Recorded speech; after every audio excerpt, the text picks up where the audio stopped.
Bienvenue chez Économiste. Cette vidéo sera le début d'une longue série de vidéos qui ont trait à l'économie monétaire.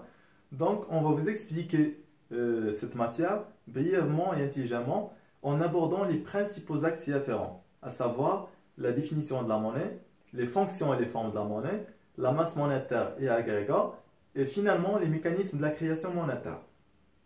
Donc, pour cerner la notion de la monnaie, on a retenu 3 définitions, chacune d'elles traite un aspect particulier.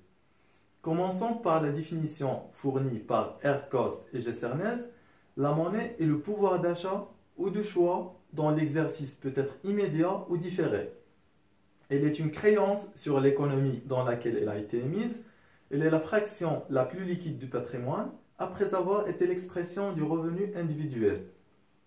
Aussi, la monnaie est un moyen de paiement utilisé pour effectuer les règlements sur les marchés des biens et services ou encore de dettes. D'après cette définition, si j'ai de la monnaie, je peux acheter n'importe quel bien ou service sur un marché. Aussi, la monnaie a un pouvoir libératoire illimité, c'est-à-dire elle me permet de me libérer d'une dette. Prenons un exemple très simple qui peut arriver à tout le monde. Supposons un ami m'a emprunté une paire de lunettes, des lunettes solaires qui valent 1000 dirhams. Malheureusement, je les ai perdues et je n'ai pas 1000 dirhams pour les rembourser. Par contre, j'ai une montre qui a de la valeur et je lui ai proposé de la lui donner à la place de ces montres. Il a refusé parce qu'il n'a pas le penchant vers des montres. Donc, même si cette montre a de la valeur, il ne m'a pas permis de me libérer de cette dette. Par contre, si j'ai 1000 dirhams, je vais la lui donner, il va l'accepter sans problème. Pour la troisième et la dernière définition, la monnaie est l'élément de l'actif très liquide et la liquidité signifie l'aptitude d'être échangé à d'autres actifs sans coût et sans délai important. Prenons un exemple simple. Supposons un ami m'a proposé une montre qui a de la valeur, qui m'a beaucoup plu, qui vaut 1000 dirhams. Je n'ai pas 1000 dirhams, donc si j'ai de la monnaie, je peux effectuer cette transaction immédiatement. Mais par contre, j'ai un smartphone qui a de la valeur, c'est un bien marchand, je peux le vendre et acheter cette montre. Mais le problème, c'est que je dois chercher tout d'abord un acheteur et cette recherche va me prendre du temps et me fera supporter des coûts parce que je dois me déplacer et je peux me servir d'un intermédiaire pour le vendre. Et si je tarde, je peux rater cette occasion parce qu'il se peut que cette montre soit vendue.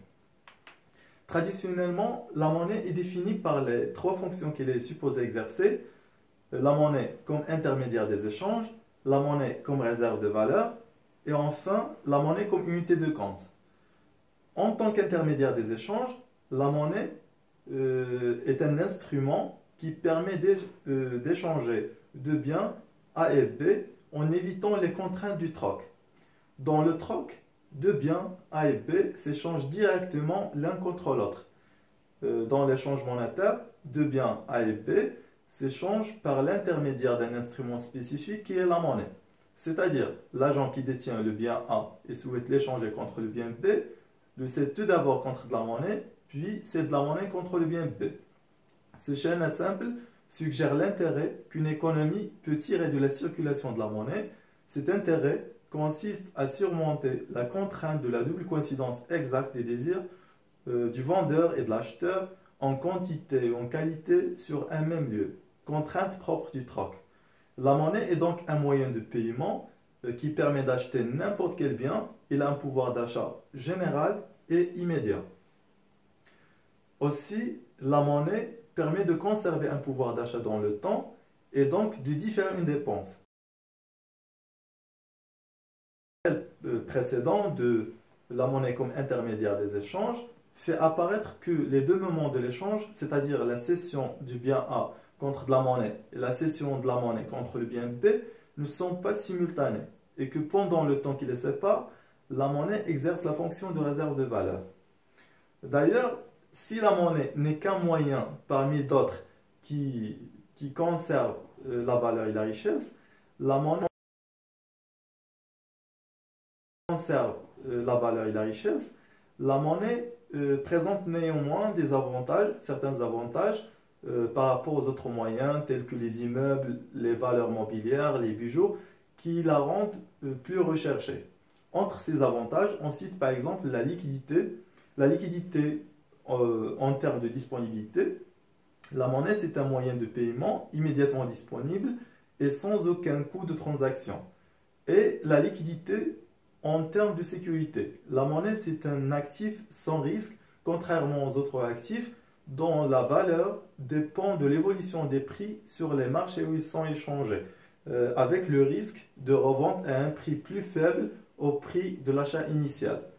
Donc, mais pour que la monnaie soit un actif sans risque, il faut qu'il n'y ait pas de l'inflation parce que sinon on va assister au phénomène d'érosion monétaire, poussant les agents économiques à s'en détourner en faveur d'autres marchandises ou une autre monnaie plus stable.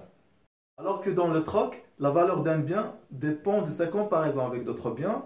Par exemple, 1 kg d'ananas équivaut à 1 kg de banane. Dans l'échange monétaire, les valeurs de tous les biens sont référées à la même unité monétaire. Par exemple, 1 kg d'ananas vaut 30 dirhams et 1 kg de banane vaudra par exemple 10 dirhams. Donc la monnaie permet de faciliter l'échange marchand en simplifiant le système des prix, passant ainsi de n fois n-1 sur 2 prix à n-1 prix. Dans le système monétaire, c'est donc le prix qui traduit une valeur en monnaie. Ainsi s'achève notre vidéo. Merci pour votre attention et ça sera passionnant de détecter chez vous une attente consciente et passionnée. À plus, il y a beaucoup de vidéos.